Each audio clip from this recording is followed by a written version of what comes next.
I've been attached with the feeling of them waking up with you by my side. Kahapon nga guys, sinalaman nga natin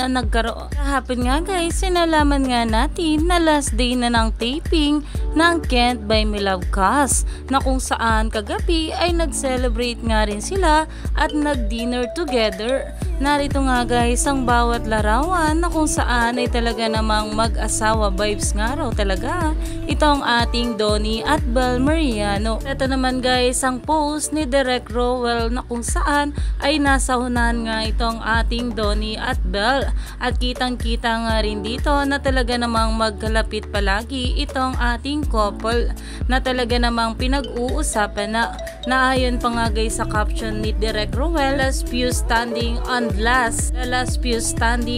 last night's get together when I reported for a look test of Can't Buy Me Love. 8 months ago, I was surrounded by people who were new to me, except for a few who I have worked with before. And 8 months after, here we are celebrating the good life together. To my Can't Buy Me Love family, I will treasure the bond we have all these months that we work on the series we are truly proud of.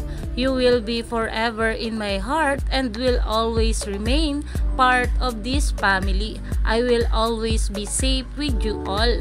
Love you guys. Naumani nga agad ito ng maraming komento. At ayon pa nga dito, freaks making issues about them being with people they barely interact with versus them being inseparable and lovey-dovey every time there's a party.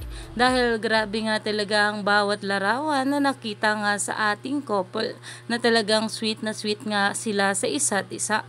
Kaya naman, stay tuned lang tayo for more update.